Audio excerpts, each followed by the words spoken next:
Historia 1. El padre que enterró un crucifijo maldito y desató una plaga en un pueblo de Michoacán. Me llamo Elías. Fui sacerdote durante casi 30 años y viví gran parte de mi ministerio en un pequeño pueblo al sur de Michoacán, llamado San Jacinto del Monte. La historia que voy a contar no es fácil para mí, porque marcó el principio del fin de mi fe, de mi salud y de todo lo que conocía como real. Todo comenzó en el año 2007, cuando una familia muy humilde me pidió que bendijera una cruz de madera que habían encontrado enterrada en el terreno donde pensaban construir su casa. Al verla, algo en mí se estremeció. No era una cruz común. Estaba tallada en madera negra, con inscripciones extrañas que no reconocía, y con una figura de Cristo tan deformada que parecía más un cuerpo torturado que una imagen sagrada. Les pedí que no tocaran más ese objeto y que me lo entregaran. Con cierta resistencia, accedieron. Me llevé el crucifijo a la parroquia y lo envolví en un paño bendito, decidido a enterrarlo en un terreno consagrado, lejos de cualquier vivienda. Aquella noche no pude dormir. Sentía una presión en el pecho.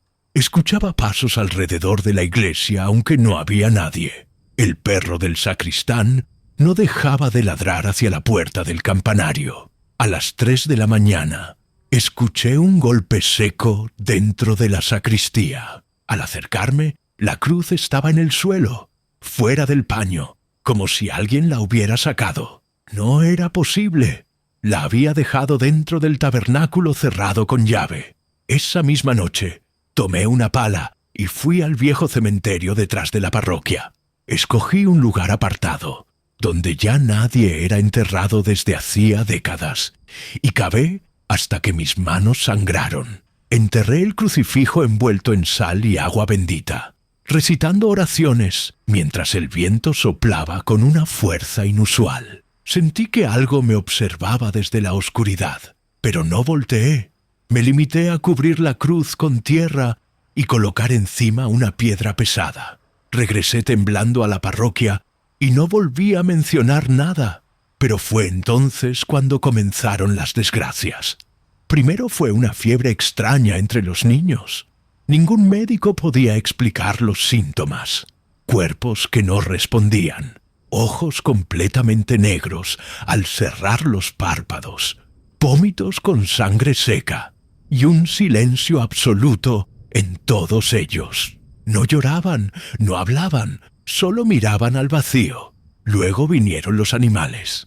Perros y gatos aparecían muertos frente a la iglesia, sin heridas visibles, pero con las lenguas fuera y los ojos abiertos, como si hubieran muerto de terror.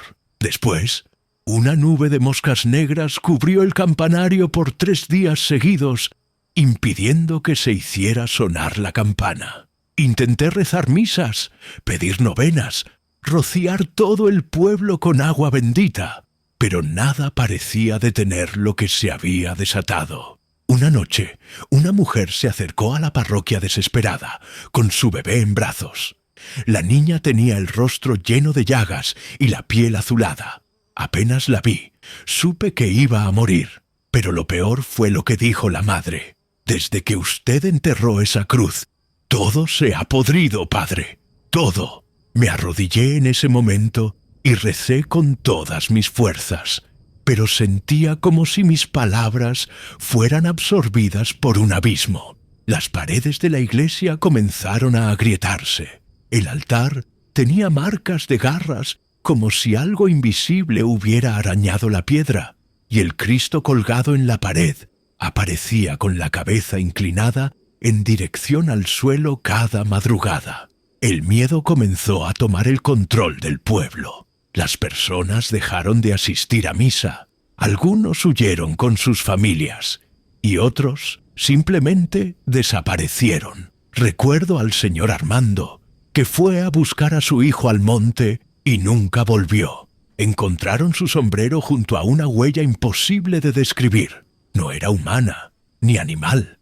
En las confesiones, muchos comenzaron a contar cosas que jamás había escuchado. voces dentro de sus casas, sombras que caminaban por los techos, muñecos que se movían solos, agua que salía roja de las llaves, y sueños con un hombre sin rostro que se paraba frente a la cruz enterrada. Todo me señalaba a mí. Decían que yo había traído la maldición, que había profanado un objeto que nunca debí tocar. Intenté desenterrar la cruz, pero ya no estaba.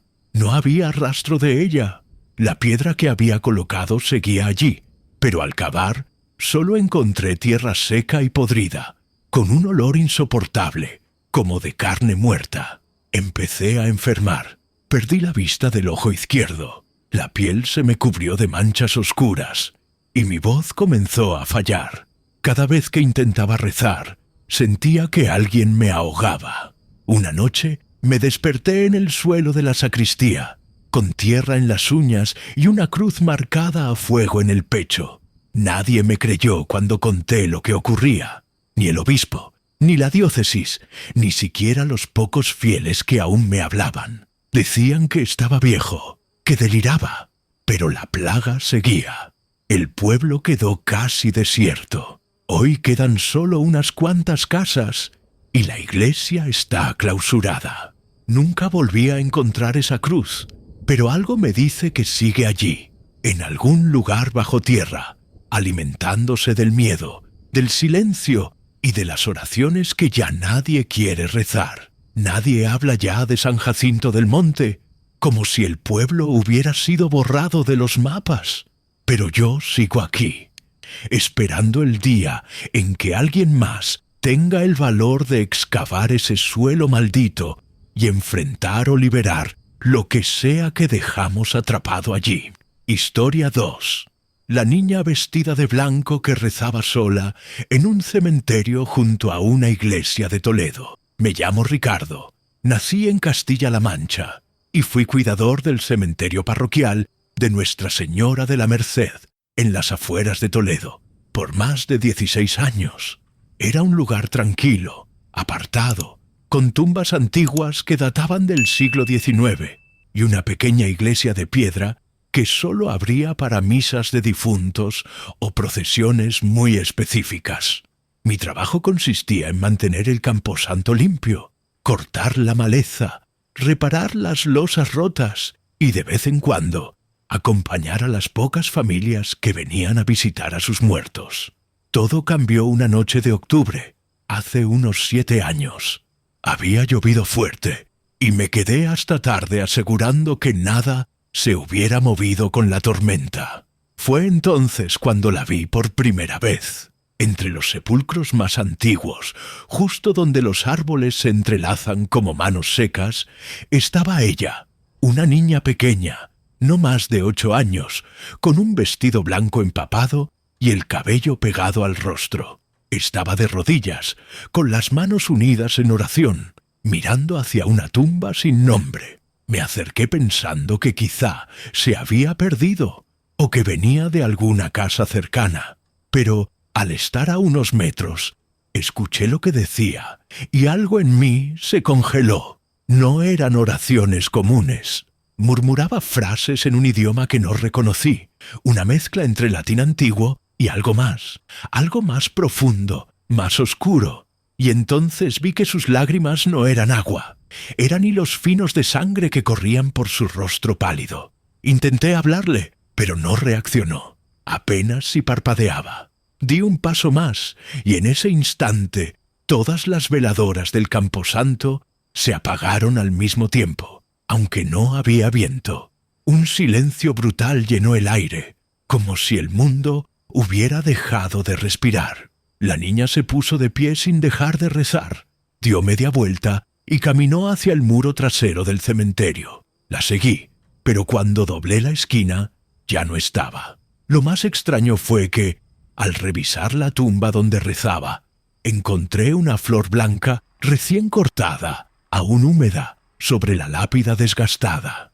No había huellas ni marcas de pisadas en el barro. Al día siguiente, conté lo sucedido al párroco, el padre Ventura, quien simplemente me pidió que no mencionara el hecho a nadie y que rezara por mi alma. Pero la niña volvió. La siguiente aparición fue vista por una señora mayor que visitaba a su esposo fallecido. Dijo que escuchó un canto suave, una especie de salmo, y al mirar entre las tumbas vio a la misma niña de blanco. Juró que la miró a los ojos y sintió que algo se le metía al pecho, como una angustia de muerte. Esa noche la señora sufrió un infarto. No murió, pero quedó con secuelas. Su hijo vino días después a reclamarme que había algo maligno en el cementerio y que yo debía saberlo. Lo que no sabía era que, desde aquella primera aparición, la niña empezó a mostrarse siempre a la misma hora, entre las 2:55 y las 3:10 de la madrugada, siempre de rodillas, siempre sola, siempre sangrando por los ojos. Algunas veces la encontrábamos al pie de tumbas que no eran suyas, tumbas sin relación entre sí, y cada vez que eso ocurría, al día siguiente alguien del pueblo moría, no de forma violenta, pero sí repentina. Un paro cardíaco, un aneurisma, un derrame. Las muertes no tenían conexión, pero todas coincidían con una noche de aparición. Un día, un grupo de jóvenes del pueblo entró al cementerio para grabar la presencia de la niña. Uno de ellos, Enrique, colocó cámaras ocultas en las cruces. Lo encontraron 3 días después, en su casa, con los ojos arrancados y la palabra inmundo escrita con sangre en el espejo de su baño. La policía dictó suicidio, pero en el pueblo nadie creyó eso. Los otros chicos no quisieron hablar más. Quemaron los archivos, destruyeron los celulares y se alejaron de la iglesia para siempre. La niña seguía apareciendo, cada vez más cerca de la puerta de la iglesia, como si quisiera entrar. El padre Ventura dejó de celebrar misas y empezó a dormir dentro del templo, armado con rosarios y agua bendita. Dijo que una noche la vio en la puerta, mirándolo con los ojos sangrantes y una sonrisa triste, como si supiera algo que él no. Yo mismo intenté colocar cámaras en el cementerio. Lo hice una sola vez. Cuando revisé las grabaciones, vi que entre las 2:58 y las 3:07, la imagen se distorsionaba completamente. Solo ruido, interferencia y una sombra blanca que cruzaba de tumba en tumba hasta desaparecer. La última vez que vi a la niña fue hace 2 años. Era una madrugada helada. Me despertó un llanto suave. Al salir, la vi frente a la puerta del osario. Esta vez, tenía las manos cubiertas de sangre y sostenía un rosario negro. Al verme, dijo claramente: «No es oración, es condena». Luego, se desvaneció como niebla. Desde entonces, no volvió a aparecer, pero las tumbas donde ella rezaba aún tienen marcas, como si algo se hubiera quemado en la piedra. Nadie quiere ser enterrado allí. El cementerio fue cerrado y la iglesia clausurada por el arzobispado. Dicen que fue por motivos de restauración, pero los que vivimos cerca sabemos que hay algo más. Algo que nunca debió despertar. Yo sigo viviendo a 2 calles del lugar, y a veces, en las madrugadas, juro escuchar una voz infantil rezando algo que no entiendo. Cuando eso ocurre, cierro las ventanas, enciendo una vela y me tapo los oídos. Porque si la llego a escuchar, Claram Historia 3, el confesionario que no reflejaba rostros humanos en la parroquia de Los Ángeles. Me llamo Julián y durante más de 10 años fui sacristán en la parroquia de San Agustín, una iglesia pequeña, ubicada en un barrio antiguo de Los Ángeles, California. A pesar de estar en una ciudad enorme y llena de ruido, la parroquia tenía una calma especial, un silencio que a veces reconfortaba, pero que con el tiempo empezó a sentirse como una presencia que observaba. Todo comenzó con un detalle aparentemente inofensivo: un espejo. Dentro del confesionario había uno pequeño, instalado en la pared lateral del compartimiento del penitente, justo al lado de la rejilla donde se confesaban. Era un espejo antiguo, de marco dorado, desgastado, probablemente traído de Europa a principios del siglo pasado. Nadie le daba importancia, hasta que una señora mayor, doña Ramona, comentó algo extraño después de confesar. Dijo que mientras esperaba al padre, miró al espejo, y lo que vio no era su reflejo. No era yo, era una mujer vieja, muy vieja, con los ojos hundidos y la boca abierta como gritando. Me dijo temblando. Pensamos que se trataba de una alucinación. Doña Ramona tenía más de 80 años y había perdido a 2 hijos. Pero los comentarios no pararon. Al mes siguiente, un joven que venía cada semana a confesar se negó a entrar de nuevo al confesionario. Juró que mientras hablaba con el sacerdote, miró de reojo hacia el espejo, y lo que vio fue un rostro deforme, arrugado como el cuero seco, con la piel pegada al hueso y sin ojos. Dijo que se sintió observado, invadido, como si algo lo estuviera imitando desde el otro lado. Después de eso, muchos feligreses empezaron a notar lo mismo. Entraban a confesar y salían pálidos. Algunos incluso vomitaban afuera, diciendo que habían visto cosas en ese maldito espejo. Uno de los casos más perturbadores fue el de una niña de 12 años. Vino con su madre, como cada domingo, y después de la misa pidió confesar sus pecados porque había mentido en la escuela. La madre esperó fuera. Cuando la niña salió, estaba blanca, sin poder hablar. Solo repetía una y otra vez: «No era yo, no era yo, no era yo». La llevaron al hospital con un ataque de pánico. Al día siguiente, la madre vino a recoger sus cosas del templo. Dijo que no volverían. Nadie entendía qué pasaba, hasta que el padre Esteban, quien estaba a cargo de las confesiones, decidió cerrar el confesionario durante una semana. Me pidió que lo ayudara a desmontar el espejo. Lo hicimos de madrugada, después de la última misa, cuando ya no quedaba nadie en la iglesia. Yo sostuve el marco mientras él desatornillaba la parte trasera. En cuanto lo levantamos, algo se quebró en el aire. Un olor a carne podrida llenó el recinto. No venía de afuera. Era como si el espejo hubiera estado sellando algo. Lo llevamos a la sacristía, y cuando lo dejamos apoyado contra la pared, vimos nuestro reflejo. Pero no éramos nosotros. En el cristal, nuestros cuerpos eran los mismos, pero nuestros rostros estaban marchitos, con los ojos negros como carbón y la piel pegada a los huesos. Mi boca estaba cosida con alambre, y el padre Esteban tenía la cara cubierta de gusanos. Salimos corriendo. El espejo se cayó solo, sin que nadie lo tocara, y no se rompió. A la mañana siguiente, el padre ordenó que lo sellaran dentro de una caja de plomo y lo enterró en el terreno detrás de la iglesia, donde antiguamente se arrojaban objetos profanados. Pensamos que todo había terminado, pero no fue así. Las apariciones continuaron, aunque el espejo ya no estaba allí. Algunas personas afirmaban ver su reflejo en el vidrio del confesionario, donde ya no había ningún espejo.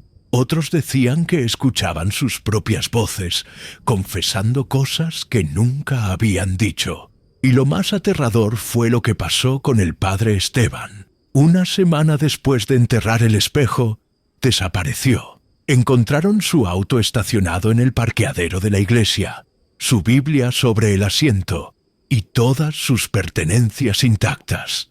Nunca se supo nada más de él. En su habitación solo había una nota escrita a mano que decía: «Nos están mirando desde el otro lado». La iglesia fue cerrada temporalmente por la diócesis. Yo me alejé de la parroquia después de eso. Me mudé a San Diego, intenté rehacer mi vida, pero a veces, en el reflejo del vidrio del coche o en un escaparate, veo ese rostro. No el mío, uno parecido, pero más viejo, más seco, con los ojos muertos. Y me pregunto si lo que enterramos aquel día no fue un simple espejo, sino una puerta que sigue abierta, una puerta por donde algo sigue entrando. porque lo que estaba en ese confesionario no reflejaba a los fieles. Mostraba lo que venían a esconder. Y ahora tengo miedo de mirarme en cualquier superficie que devuelva una imagen, porque ya no confío en lo que veo, porque sé que, tarde o temprano, ese otro yo va a salir y ocupar mi lugar. Historia 4. El exorcismo que terminó con la muerte de 3 monjas en un convento de Guadalajara. Me llamo hermana Irene. Soy monja de clausura desde hace 27 años. Y lo que voy a contar ocurrió en el convento de las Hermanas del Silencio, ubicado en las afueras de Guadalajara, México. No sé si al hablar de esto estoy cometiendo un pecado, pero lo vivido fue tan aterrador, tan fuera de lo natural, que callarlo se ha convertido en un peso imposible de cargar. Todo comenzó con la llegada de la hermana Clara, una joven novicia que venía del norte del país. Tenía apenas 19 años, un rostro sereno y una fe que parecía inquebrantable. Pero desde el primer día, algo en ella nos desconcertó. Dormía poco, comía aún menos y evitaba mirar a los ojos. Afirmaba escuchar voces durante los rezos y se le veía hablando sola en los pasillos durante la madrugada. Al principio creímos que era parte del proceso de adaptación. Muchas hermanas nuevas experimentaban crisis internas, pero esto fue diferente. En una ocasión, durante el rezo del rosario, se desmayó violentamente, golpeando la cabeza contra el mármol del suelo. Al acercarnos, comenzó a convulsionar, pero sus movimientos no eran humanos. Su cuerpo se arqueaba como si una fuerza invisible lo estirara. Cuando abrió los ojos, no tenía pupilas, solo una blancura opaca y profunda. Gritó en una lengua que nadie reconoció, y luego comenzó a reír con una voz que no podía pertenecer a una muchacha tan joven. Fue entonces cuando se decidió llamar al padre Anselmo, un sacerdote mayor, experto en exorcismos, retirado hace años, pero aún respetado por su conocimiento sobre fuerzas oscuras.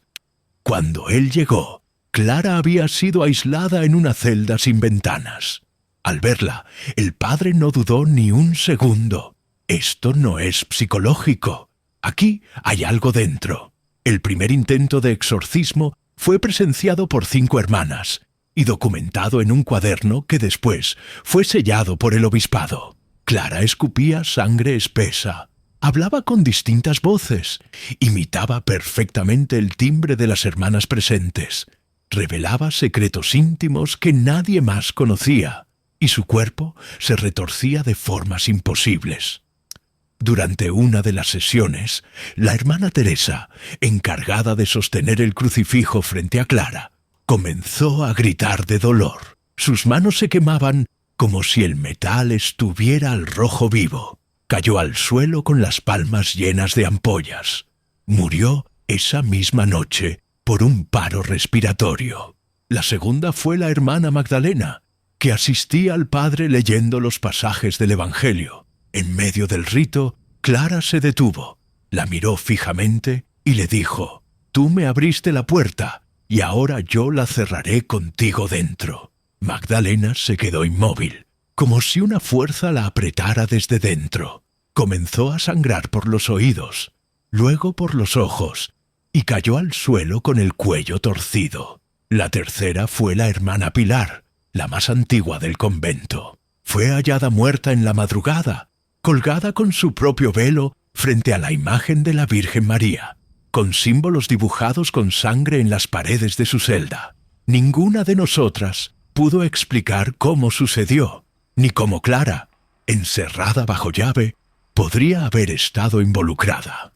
A pesar de las muertes, el padre Anselmo insistió en continuar. Decía que retroceder era permitir que la entidad creciera. En una de las últimas sesiones, mientras rociaba agua bendita sobre Clara, ella comenzó a levitar. Su cuerpo se elevó más de 1 metro, flotando sobre la cama de piedra.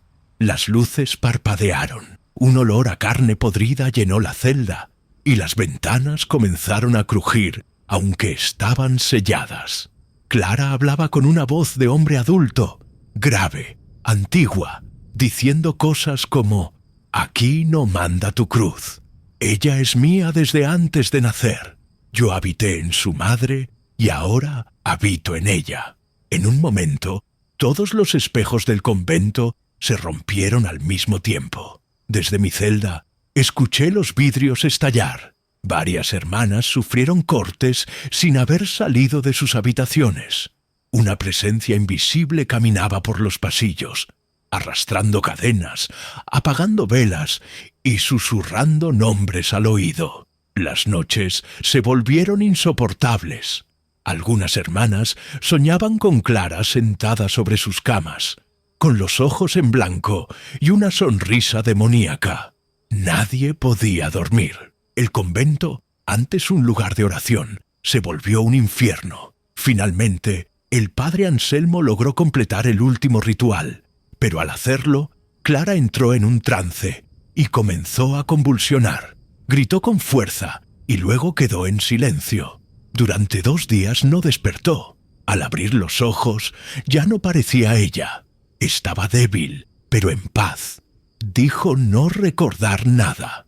El padre afirmó que la entidad había sido expulsada, pero no todos lo creímos.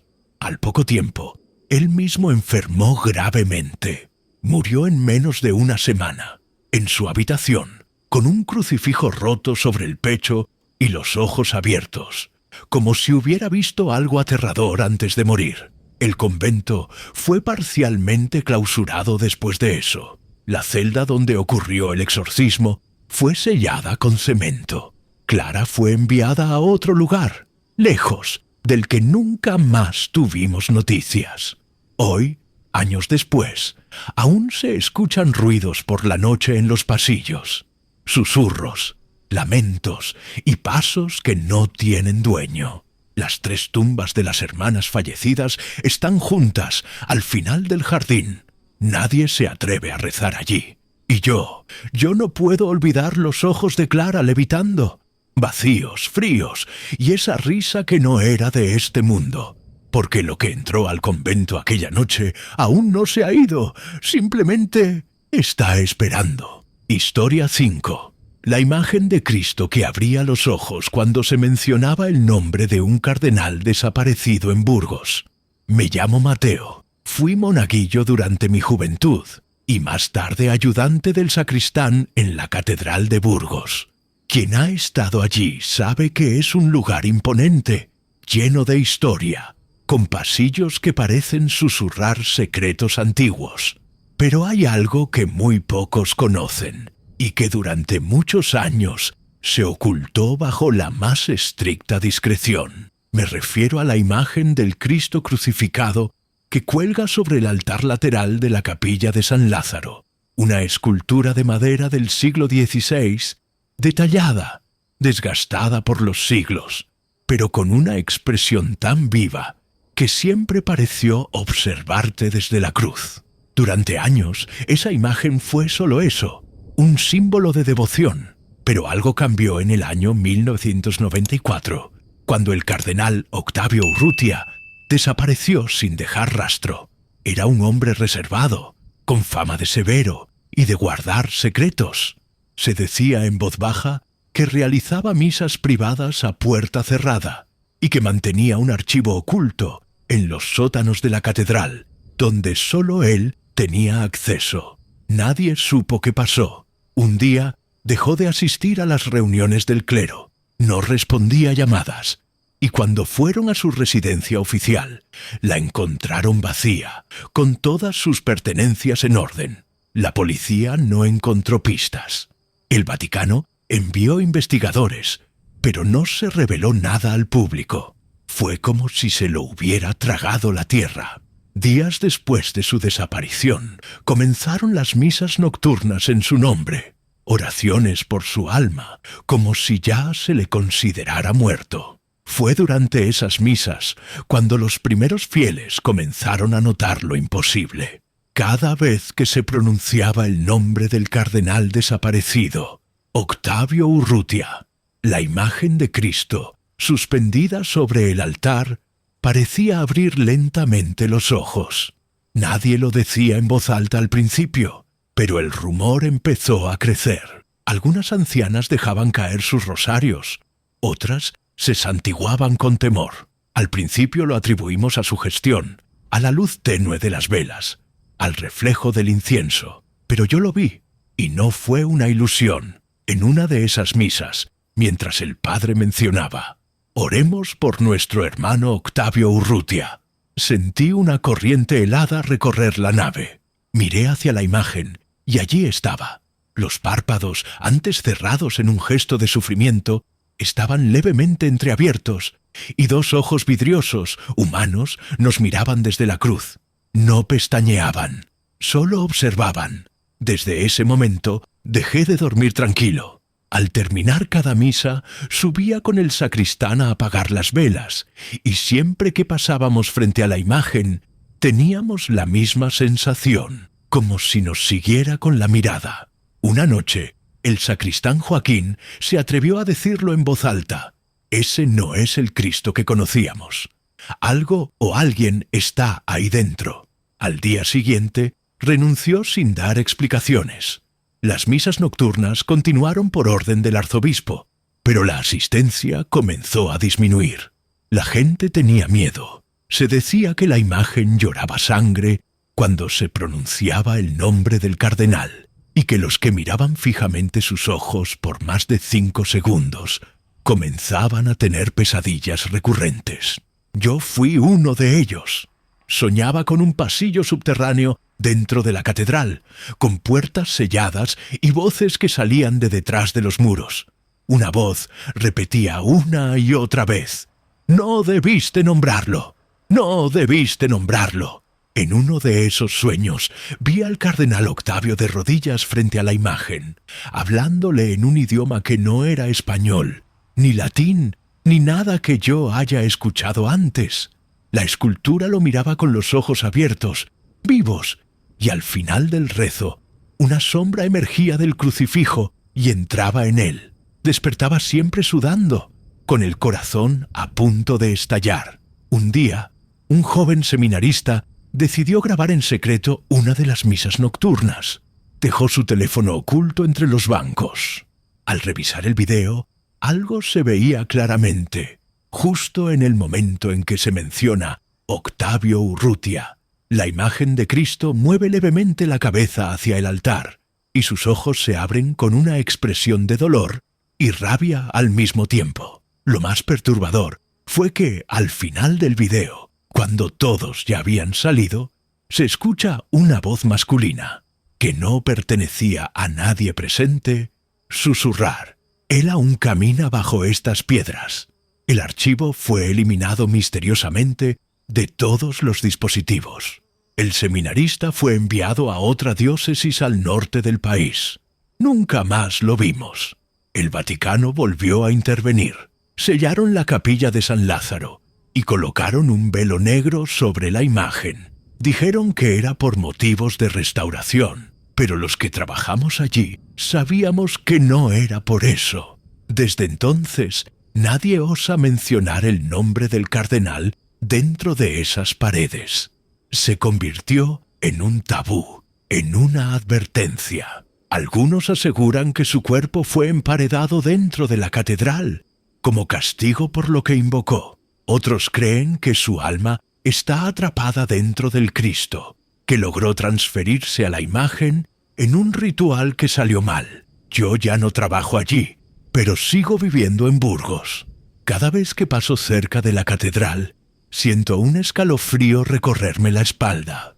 Y si alguna vez alguien menciona ese nombre prohibido en voz alta, aún escucho crujir la madera de la cruz desde lejos, como si algo despertara lentamente, con los ojos abiertos. Historia 6. El campamento vocacional donde los jóvenes soñaban con el mismo demonio en Chiapas. Me llamo Esteban y fui uno de los coordinadores del campamento vocacional que organizó la diócesis de San Cristóbal de las Casas, en Chiapas, durante el verano de 2013. Aquel retiro fue planeado con mucha ilusión, Queríamos reunir a jóvenes de distintas parroquias del estado, ofrecerles un espacio de oración, reflexión y discernimiento en un ambiente de silencio, naturaleza y cercanía con Dios. El lugar elegido fue una finca antigua, en medio del bosque, alejada de cualquier población. Era una construcción vieja, con habitaciones grandes, una pequeña capilla de piedra y un comedor que apenas funcionaba. Al principio todo parecía normal. Un grupo de 27 jóvenes llegó con entusiasmo. La mayoría tenía entre 15 y 20 años. Nos dividimos en equipos, organizamos horarios de oración, dinámicas, lecturas bíblicas y charlas con sacerdotes. Durante los 2 primeros días todo fluyó bien, pero la primera noche que dormimos allí, algunos muchachos comenzaron a tener pesadillas.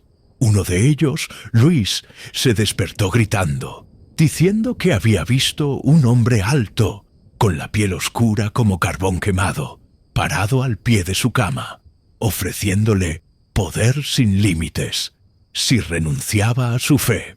Pensamos que era un mal sueño, una coincidencia, pero al día siguiente otros 3 jóvenes contaron algo casi idéntico. Soñaron con el mismo hombre, siempre con una túnica negra, siempre sonriendo con la boca demasiado grande y siempre ofreciéndoles algo: influencia, dinero, respeto, fama, fuerza. En el tercer día, los sueños se repitieron. Ya no era solo en los varones.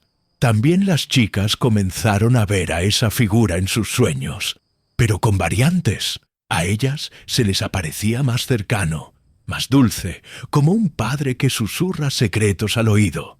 Les ofrecía conocimiento prohibido. Les decía que podían ver lo que otros no ven y les prometía revelar el rostro verdadero de Dios. Algunos de los jóvenes dejaron de dormir por miedo. Otros comenzaron a sufrir ataques de ansiedad, náuseas y temblores. Durante las horas de vigilia se mostraban ausentes, como si todavía estuvieran atrapados en el sueño. Uno de los sacerdotes, el padre Rodrigo, intentó tranquilizarnos diciendo que todo era producto de la tensión del retiro, de la altura o del aislamiento. Pero él también comenzó a cambiar. Lo encontré una noche frente a la capilla, completamente inmóvil, mirando hacia la cruz, murmurando algo en un idioma que no era latín ni español. Sus ojos estaban abiertos, pero no parpadeaba. Lo toqué en el hombro y reaccionó como si lo despertaran de un trance. Dijo que no recordaba nada. A partir del 5.º día, algunos jóvenes empezaron a hablar dormidos. Recitaban frases sin sentido, mezclas de lenguas, y en algunas ocasiones se escuchaba el mismo nombre repetido entre susurros: Sarot, Sarot, Sarot. No sabíamos qué significaba. Lo buscamos en libros, en escrituras, incluso preguntamos a un sacerdote experto en demonología por teléfono, sin contarle todo. Nos dijo que ese nombre aparecía en antiguos rituales prohibidos, asociado a una entidad que se presenta a los jóvenes prometiéndoles dones espirituales a cambio de servidumbre eterna. Al día siguiente, cancelamos todas las actividades y pedimos refuerzos. Queríamos evacuar el lugar, pero ya era tarde. Esa noche, 13 jóvenes no pudieron dormir. Lloraban, se golpeaban contra las paredes y decían que no querían volver a cerrar los ojos, porque él estaba ahí, esperando del otro lado. Uno de ellos, Mateo, escribió en su cuaderno algo que aún conservo. Si lo miras a los ojos en el sueño, no despiertas, solo cambias de lugar. Él entra, tú sales. A la mañana siguiente, 2 chicos no despertaron. Sus cuerpos estaban vivos, respiraban, pero no reaccionaban a ningún estímulo. Los llevaron al hospital en Tuxtla, donde quedaron en estado catatónico durante semanas. Los médicos nunca encontraron explicación. Fue ahí cuando entendimos que no era una simple sugestión colectiva. Algo había sido despertado en ese lugar. Tal vez algo que ya estaba allí antes de que llegáramos. La finca fue revisada. En el sótano encontraron símbolos grabados en la piedra, restos de velas negras, huesos pequeños y un libro escrito a mano con páginas arrancadas. El obispado nunca nos permitió ver el contenido. Solo supimos que decidieron clausurar el lugar, declararlo impropio para actividades pastorales. Las familias de los jóvenes afectados recibieron ayuda psicológica y espiritual, pero algunos nunca volvieron a ser los mismos. Yo renuncié al ministerio pocos meses después. Cada vez que cierro los ojos, sueño con ese bosque, y al fondo, entre los árboles, siempre está él, el mismo rostro, la misma sonrisa. Ya no me ofrece nada, solo observa, esperando, porque quienes lo vieron una vez jamás se liberan de su mirada. Historia 7. La anciana que se escondía en la sacristía y decía ser la madre del diablo en un templo de Houston. Me llamo Lorenzo y fui sacristán de la Iglesia del Sagrado Nombre, una parroquia antigua ubicada en un vecindario olvidado al este de Houston, Texas. Llegué allí en 2011, buscando paz y estabilidad después de perder a mi esposa. Pensé que servir en un templo me acercaría a Dios y me alejaría de la oscuridad que sentía dentro. Pero nunca imaginé que terminaría enfrentándome a algo mucho más oscuro que mis propias penas. Todo comenzó una madrugada de enero. Me quedé más tarde de lo habitual porque el padre Emilio me había pedido preparar todo para una misa especial del día siguiente. Mientras organizaba los manteles del altar, escuché un ruido detrás de la sacristía. Era como un susurro, una voz quebrada que rezaba algo parecido al rosario, pero con palabras que no reconocía. Pensé que alguien había entrado por la puerta trasera, así que tomé una linterna y fui a ver. Allí, acurrucada entre las sotanas colgadas y los libros antiguos, estaba una mujer muy anciana. Su piel era tan pálida que parecía hecha de cera, y sus ojos, completamente negros, brillaban en la penumbra. No se asustó al verme. Sonrió y me dijo con voz ronca: ¿Puedes ayudarme? Estoy esperando el nacimiento de mi hijo. Al principio pensé que estaba desorientada, quizá una indigente o alguien con problemas mentales. Le ofrecí ayuda, agua, comida, pero ella negó con la cabeza y murmuró algo que me heló la sangre. Mi hijo no nace de carne, nace de la oscuridad. Su nombre ya fue escrito en los muros. No supe qué decir. La llevé hasta la puerta principal, con la esperanza de que se marchara, pero antes de irse, se detuvo frente al altar y susurró algo en una lengua extraña. Luego se giró y dijo: «Volveré. Está cerca». Esa fue la primera noche. Pensé que no volvería a verla, pero durante las siguientes semanas apareció varias veces, siempre a la misma hora, entre las 2:30 y las 3:00 de la madrugada. Cada vez que llegaba, se escondía en la sacristía, se sentaba en posición fetal y murmuraba oraciones que no eran cristianas. En una ocasión, el padre Emilio decidió confrontarla. Le pidió que se fuera, que estaba invadiendo un espacio sagrado. Ella se puso de pie con dificultad, lo miró a los ojos y le dijo con calma: «¿Crees que este lugar es sagrado? Ya no. Él está sembrado en sus paredes». Esa misma noche, el padre Emilio comenzó a sangrar por la nariz sin motivo. Fue internado y nunca volvió a oficiar misa. Desde entonces, la anciana comenzó a quedarse más tiempo. Una madrugada la vi dibujando símbolos con su propia sangre en el piso de la sacristía.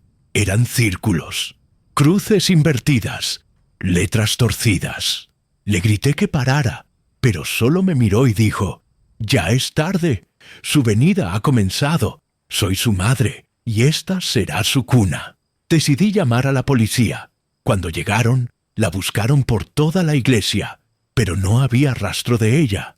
Revisaron grabaciones de las cámaras de seguridad. Lo que vimos nos dejó sin habla. En el video, la sacristía estaba vacía, pero se escuchaba claramente una voz femenina, como un eco, diciendo en bucle: Estoy aquí, estoy aquí, estoy aquí. Los agentes no volvieron. Dijeron que no podían hacer nada sin pruebas físicas. Yo intenté seguir con mis tareas, pero algo en el templo había cambiado. El aire era más pesado. Las velas se apagaban solas. Las paredes sudaban un líquido oscuro como aceite viejo. Y por las noches se escuchaban llantos que no venían de ningún lugar visible. Los pocos fieles que quedaban comenzaron a alejarse. Algunos aseguraban ver sombras entre los bancos durante las misas.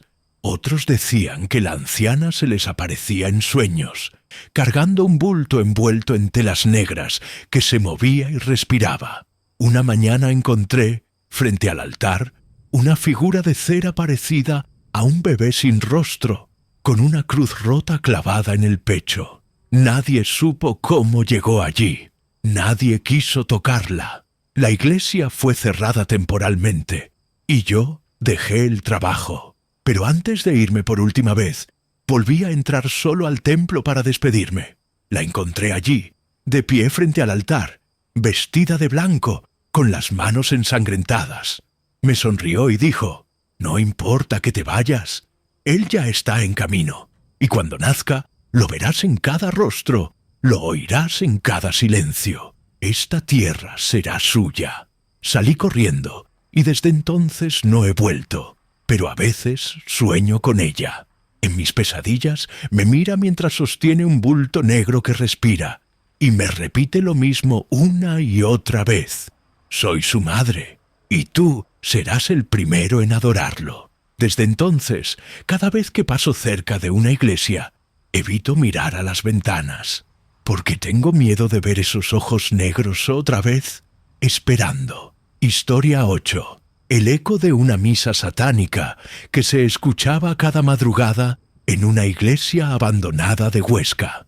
Me llamo Gabriel y soy técnico de sonido. Durante el invierno de 2018 trabajé en una empresa subcontratada por el Ayuntamiento de Huesca para revisar estructuras viejas que aún contenían cableado eléctrico o sistemas de audio antiguos.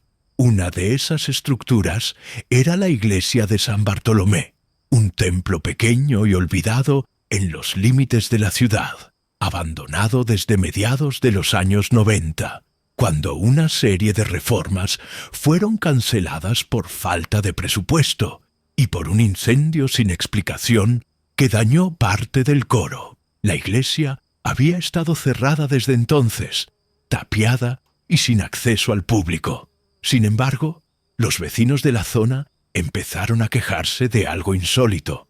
Decían que, desde hacía unos meses, a las 3 de la madrugada en punto, se escuchaban cantos extraños provenientes del interior. Algunos afirmaban que eran cánticos en latín, otros aseguraban oír llantos, golpes y hasta gritos de desesperación. Uno de ellos juraba que escuchó claramente una voz grave repitiendo su propio nombre. Nos enviaron a revisar la instalación de sonido, a pesar de que, según los planos, todo el sistema había sido desmantelado tras el incendio. Cuando llegamos, encontramos la iglesia cubierta de polvo, con los vitrales rotos y el aire enrarecido, como si el lugar no hubiera respirado en décadas. Lo primero que noté fue que aún quedaban altavoces antiguos en las esquinas superiores, aunque nadie había informado de eso. Estaban conectados a una consola que no tenía fuente visible de energía, pero que emitía una tenue luz roja, como si aún estuviera encendida.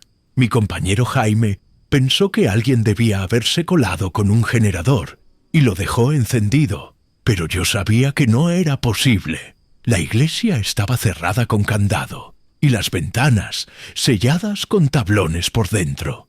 Acordamos volver a las 2:30 de la madrugada para comprobar si los ruidos eran reales.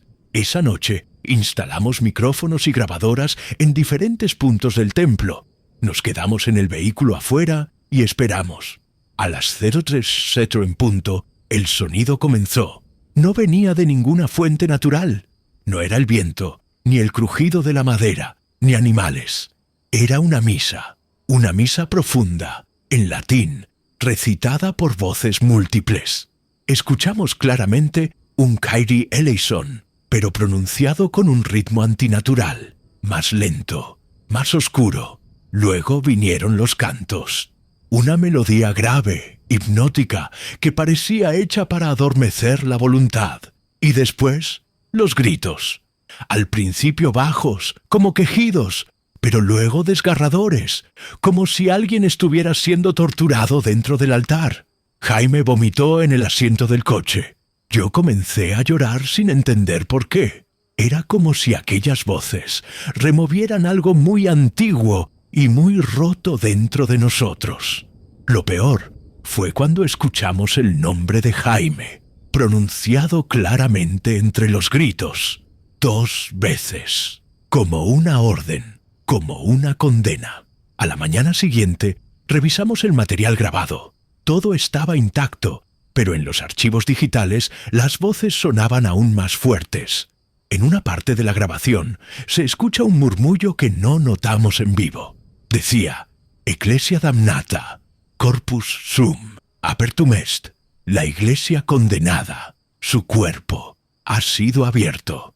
En otro fragmento, entre los coros, una voz susurra al micrófono, tú ya estás dentro. A partir de esa noche, Jaime no volvió a ser el mismo. Empezó a hablar dormido, a escribir símbolos en las paredes de su casa, a quemar velas negras sin saber por qué. Dijo que cada vez que cerraba los ojos, se veía a sí mismo parado en el altar de San Bartolomé, rodeado de figuras encapuchadas que lo obligaban a beber algo espeso de un cáliz. Intentó suicidarse 2 semanas después. Fue internado. No habla, no responde. Solo repite una frase cuando está en crisis. La misa aún no ha terminado. Yo entregué el informe al ayuntamiento, recomendando que se clausurara todo el sistema y se demoliera la iglesia. No me respondieron. Días después, la consola de sonido desapareció. Nadie firmó la orden para retirarla. Nadie sabe quién la llevó. Lo más perturbador fue descubrir, por medio de un archivo antiguo del archivo eclesiástico, que esa iglesia había sido construida sobre un antiguo enclave visigodo, donde, siglos atrás, se realizaron ritos de sangre. Una cruz invertida tallada en la piedra del altar lo confirmaba. Se cree que en ese lugar, en la Edad Media, se celebraban misas negras disfrazadas de rituales cristianos. La iglesia fue cerrada en el siglo XVI por contener herejías ocultas, pero volvió a abrirse en el siglo XIX sin que nadie investigara su historia real. Hoy ya no trabajo más como técnico. Me alejé de todo eso, pero hay noches, especialmente cuando la hora se acerca a las 3, en que despierto empapado en sudor, con un eco lejano en los oídos. Es la misma voz, es el mismo cántico, como si la misa, aquella misa maldita, continuara a través del tiempo, buscando nuevos fieles para llenar sus bancos. Y sé que si algún día entro de nuevo en una iglesia vacía y escucho esos cánticos, no voy a poder salir, porque una vez que escuchas la misa, ya formas parte de ella, para siempre. Historia 9. El sacerdote que fue poseído tras confesar a un asesino ritual en Veracruz. Me llamo Martín y soy sacerdote desde hace más de 30 años. Lo que voy a relatar sucedió en 2009, en un pueblo remoto del estado de Veracruz, donde fui asignado como párroco luego de la muerte repentina del padre anterior. La iglesia era pequeña, antigua, con un confesionario de madera tallada, que crujía con cada movimiento. Durante los primeros meses todo fue tranquilo. Celebraba misa, visitaba enfermos, atendía a los feligreses. Pero todo cambió una noche de tormenta, cuando un hombre entró a la iglesia buscando confesarse. Llevaba un sombrero negro, la ropa empapada y un extraño amuleto colgando del cuello. No levantó la cabeza en ningún momento. Caminó directamente al confesionario y se arrodilló en silencio. Me senté del otro lado, hice la señal de la cruz y esperé. Lo que escuché en los siguientes minutos aún me persigue en las noches. El hombre comenzó a confesar que había matado a 7 personas, no por venganza, no por dinero, sino como parte de un ritual. Dijo que cada muerte era una ofrenda, un paso más hacia su liberación, que las víctimas no habían sido elegidas al azar, que todas compartían una fecha de nacimiento específica y que sus cuerpos habían sido marcados con símbolos antes de morir.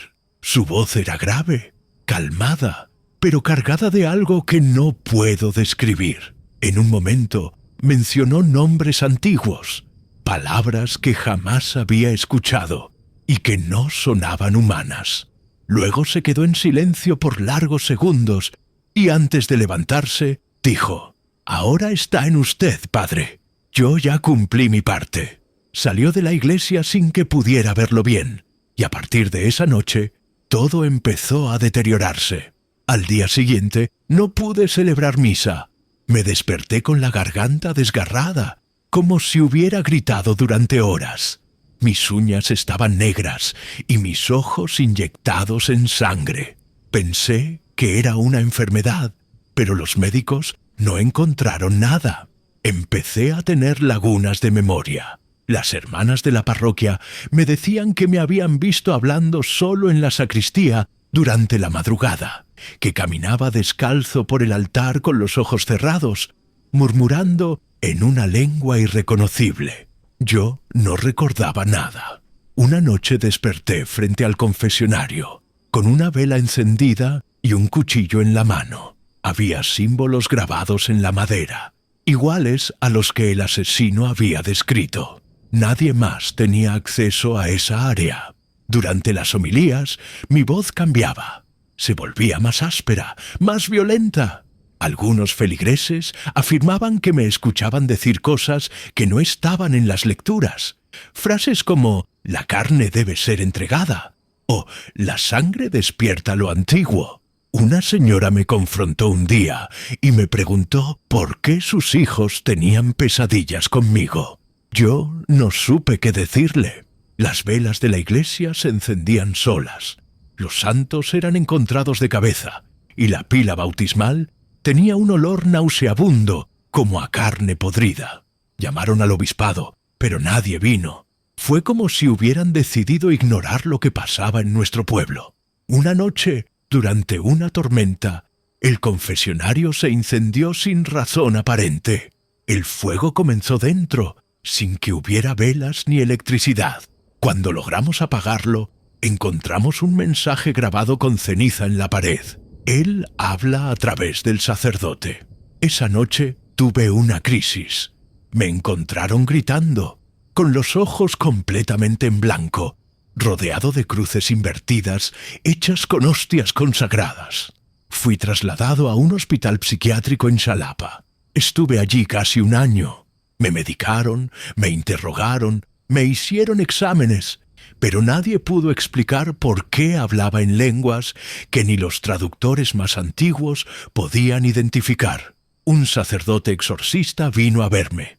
Dijo que lo que entró en mí no era un demonio común, que estaba relacionado con cultos antiguos, anteriores al cristianismo, vinculados con entidades que se alimentan de la confesión, del acto de entregar secretos oscuros. Este ser usa el sacramento para cruzar el umbral, me dijo. Fui liberado bajo vigilancia. Nunca más volví a oficiar misa. Vivo solo, lejos de todo, pero aún tengo lapsos. Días en los que despierto con tierra en las manos, con dibujos en el suelo de mi habitación y con frases grabadas en mi piel que desaparecen horas después. La más reciente decía: «La sangre ha sido sembrada. El siguiente vendrá por ti». Nunca supe quién fue aquel hombre. Nunca volví a verlo, pero sé que no vino a confesarse.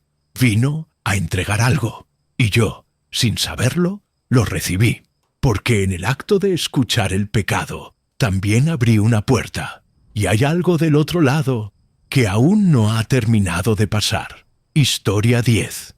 la estatua de San Miguel, que giraba la cabeza cada vez que alguien mentía en Nueva York. Me llamo Daniel y trabajé como voluntario durante varios años en la parroquia de San Patricio, en el corazón de Nueva York. Desde pequeño, siempre tuve una conexión especial con San Miguel Arcángel, una figura que representaba para mí la justicia y la protección. Lo que contaré es algo que pocos conocen y que cambió para siempre mi percepción de lo sagrado y lo profano. La parroquia tenía una estatua de San Miguel bastante antigua, traída desde Europa y bendecida por un obispo hace casi 100 años. Era una escultura imponente, de casi 2 metros, con la espada en alto y una expresión severa, casi amenazante. Al principio parecía una obra más entre tantas en la iglesia, pero poco a poco comenzaron a pasar cosas extrañas. La primera vez que noté algo raro fue durante una confesión colectiva, cuando una señora confesó con lágrimas que había ocultado un pecado grave a su esposo. Al salir, la estatua parecía tener la cabeza ligeramente inclinada hacia un lado, como si estuviera mirando fijamente hacia donde ella se había ido. Pensé que era mi imaginación, pero semanas después ocurrió algo similar con un joven que se había confesado de mentiras pequeñas, pero que, a decir verdad, parecían nimiedades. Cuando salió, la cabeza de la estatua giró lentamente, un movimiento suave pero imposible de ignorar, hacia la puerta por donde él había pasado. La parroquia entera empezó a murmurar sobre la estatua viva. El padre Miguel, un hombre mayor, prudente, fue el primero en notar que el comportamiento de la estatua no solo era extraño, sino que parecía un mecanismo para revelar la verdad. Se comenzaron a hacer experimentos en secreto. Se invitaba a personas a confesar mentiras conocidas, y cada vez que alguien mentía, la cabeza de San Miguel giraba en dirección a la persona o hacia donde estaba oculta la mentira. Lo más perturbador fue cuando la estatua giró la cabeza en medio de una misa solemne hacia un hombre que, desde hacía años, era el benefactor principal de la iglesia, conocido por su generosidad, pero también por sus oscuras negociaciones fuera del altar. Cuando se le preguntó frente a todos, el hombre negó cualquier acto indebido, pero la estatua giró la cabeza con tanta fuerza que parecía querer romper el cuello. Fue el día en que comenzaron a ocurrir fenómenos más violentos dentro de la parroquia. Las luces parpadeaban sin explicación, los objetos se movían solos y se escuchaban susurros que decían: «La verdad duele». Algunos fieles aseguraban sentir una presencia pesada y fría cerca de la estatua. El padre Miguel intentó proteger la imagen con oraciones y bendiciones, pero nada detenía las reacciones. En una ocasión, durante una confesión privada, una mujer relató que había ocultado un secreto oscuro, relacionado con un crimen no resuelto. Al salir, la estatua giró violentamente la cabeza, pero esta vez una grieta apareció en el rostro de San Miguel. Desde entonces, la parroquia se llenó de temor y respeto. Nadie se atrevía a mentir delante de la estatua. Algunos decían que San Miguel había tomado la función de juez y que la estatua no era solo un símbolo, sino un vigilante eterno de la verdad. Intentamos tapar la estatua con un velo negro para evitar que se viera, pero la cabeza seguía girando, incluso bajo la tela. La reacción se hacía más intensa si la mentira afectaba a alguien de la comunidad. Fue entonces que el padre Miguel decidió consultar a un exorcista. Este llegó una noche y realizó un ritual especial, bendiciendo la estatua y sellando un pequeño relicario escondido en la base, donde, según el exorcista, estaba contenido un fragmento de un hueso santo que había sido imbuidos con la esencia de justicia divina. El ritual pareció calmar los movimientos por un tiempo,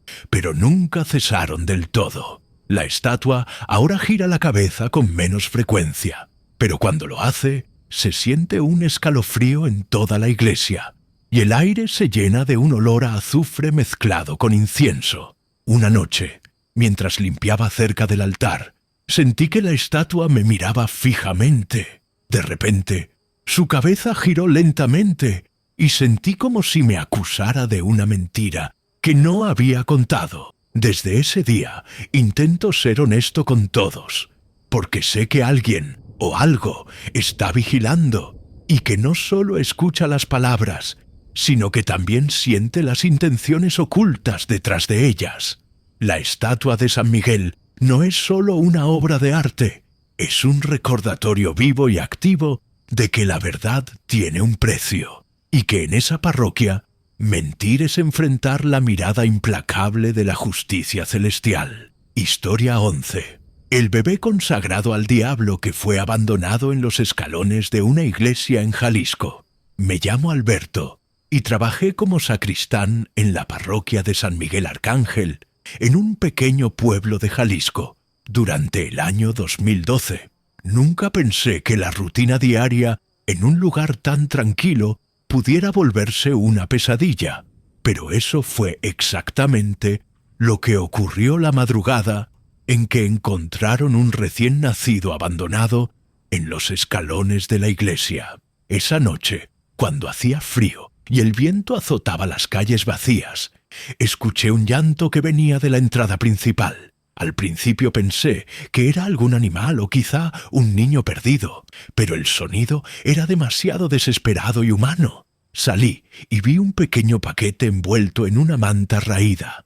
Lo levanté con cuidado y me di cuenta de que era un bebé, apenas con horas de vida. Junto a él había un papel arrugado y manchado de tierra que decía: «Este niño ya no me pertenece, pertenece a él». La letra era apretada, irregular, como escrita por alguien consumido por el miedo o la desesperación. Inmediatamente llamé al padre Ramón, quien llegó en minutos. Ambos intentamos calmar al bebé, que lloraba sin parar, pero había algo extraño en sus ojos, un brillo rojizo que ningún recién nacido debería tener. Lo llevamos al hospital más cercano, pero mientras lo examinaban, comenzaron a pasar cosas que nadie pudo explicar. Las máquinas se apagaban solas, luces que parpadeaban y una sensación de frío intenso que recorría la sala. El médico, un hombre escéptico, me confesó que jamás había sentido algo tan perturbador en toda su carrera. A partir de ese momento, la noticia del bebé consagrado al diablo se extendió por todo el pueblo y las miradas se tornaron de miedo y sospecha. La iglesia fue objeto de rumores y supersticiones. Decían que la madre, o quien fuera que lo dejó allí, había hecho un pacto oscuro, entregando al niño a una entidad maligna desde su nacimiento. Empezaron a surgir relatos de vecinos que afirmaban ver sombras extrañas alrededor de la parroquia, especialmente durante la madrugada. Algunos juraban escuchar cantos antiguos en latín, mezclados con risas infantiles, pero distorsionadas, como si vinieran de otro mundo. Pasaron semanas y el bebé fue dado en adopción a una familia fuera del pueblo, pero las desgracias no cesaron. El padre Ramón comenzó a mostrar síntomas extraños: insomnio profundo, irritabilidad, y en una ocasión fue encontrado arrodillado frente al altar, recitando oraciones invertidas. La sacristía estaba cubierta de símbolos dibujados con lo que parecía sangre seca. Un día, el padre desapareció sin dejar rastro, y la parroquia quedó a cargo de un sacerdote joven que no tardó en pedir traslado por el ambiente opresivo. Yo, como sacristán, también empecé a sentirme observado. Cada vez que pasaba por los escalones donde apareció el bebé, sentía una presencia invisible que me susurraba palabras incomprensibles y me helaba la sangre. Intenté olvidar, pero era imposible. Un año después, El bebé adoptado regresó al pueblo, ahora con 5 años. No era un niño común. Su mirada seguía siendo penetrante, casi hipnótica, y cuando sonreía, se podía ver un brillo que nada tenía que ver con inocencia. Los que lo vieron dicen que susurros malignos salían de su boca y que una noche, durante una tormenta, el pequeño caminó solo hasta la iglesia y dejó sobre los escalones un nuevo papel que decía: «La promesa se cumplirá». Esa misma noche, la iglesia fue consumida por un incendio que nadie pudo apagar a tiempo. Solo quedaron las paredes ennegrecidas y una estatua de San Miguel partida por la mitad. El pueblo nunca volvió a ser el mismo. Los habitantes decían que el mal había nacido junto al bebé y que el fuego no fue castigo, sino liberación. Yo dejé mi trabajo y me mudé lejos, pero cuando cierro los ojos aún escucho el llanto de aquel niño y el eco de la advertencia: pertenece a él. Desde entonces sé que hay pactos que no pueden romperse y almas que jamás encontrarán descanso, especialmente cuando son consagradas desde el primer aliento a fuerzas oscuras que habitan en las sombras del mundo. Historia 12. El novicio que apareció colgado frente al altar tras intentar invocar a un ángel caído en Córdoba. Me llamo Javier y fui sacerdote en un convento en las afueras de Córdoba durante 5 años. Lo que sucedió con uno de los novicios, un joven llamado Andrés, marcó para siempre a toda la comunidad religiosa y a mí, personalmente. Andrés llegó al convento con gran fervor, lleno de preguntas sobre el bien y el mal, sobre la luz y la oscuridad, pero también con una curiosidad peligrosa que nadie supo contener. Durante meses, notamos su obsesión con textos prohibidos, antiguos manuscritos que hablaban de ángeles caídos y rituales olvidados. A menudo se lo veía leyendo solo en la capilla, en susurros, repitiendo palabras que nadie entendía. Un día, desapareció por varias horas y cuando fue encontrado, estaba pálido, con los ojos vidriosos, murmurando algo sobre que había contactado a un hermano caído y que debía traerlo a este mundo. La tensión creció y el Padre Superior intentó apartarlo de esos libros, pero Andrés se volvió más reservado y distante. La noche más oscura fue cuando encontraron su cuerpo colgado frente al altar, suspendido por gruesas cadenas que parecían haber sido forjadas en rituales antiguos. En el suelo, un círculo perfecto dibujado con lo que parecía ser sangre fresca, adornado con símbolos incomprensibles y signos astrológicos que ningún sacerdote de la comunidad reconocía. La escena era tan macabra que muchos no quisieron acercarse. Se decía que el círculo servía para contener algo, para sellar una puerta entre nuestro mundo y otro, y que Andrés había intentado cruzarla o traer a alguien desde el más allá. La investigación oficial habló de suicidio, pero quienes vivíamos allí sabíamos que no era tan simple. Se sentía una presencia, un frío insoportable, como si la misma oscuridad hubiese sido convocada y no hubiera querido regresar. Después de ese día, la capilla quedó cerrada y muchos novicios y sacerdotes abandonaron el convento. Se escuchaban ruidos por las noches, cadenas arrastrándose, susurros en latín y pasos que se detenían frente al altar sin razón aparente. Yo, que permanecí, experimenté episodios en los que veía sombras moverse en el reflejo de los vitrales y sentía ojos invisibles observándome. Intenté hacer exorcismos y bendiciones, pero el mal parecía haberse asentado profundamente. Andrés no solo había abierto una puerta, había desatado algo que aún acecha en ese lugar, algo que susurra en la oscuridad y que espera a la próxima víctima que se atreva a invocar lo prohibido. La historia del novicio colgado es un recordatorio sombrío de que hay conocimientos que no están destinados a ser buscados y que, en la búsqueda de la verdad oculta se puede perder la vida y el alma en la oscuridad eterna. Gracias por llegar hasta el final de este relato. Si te ha gustado, no olvides dejar tu like y contar en los comentarios si tú también has vivido algo aterrador. Suscríbete al canal para no perderte más testimonios reales de lo oculto. Y ahora que estás aquí, no te vayas. En la pantalla estás viendo 2 historias más. Haz clic en la que más te llame. Te prometo que el horror apenas está comenzando.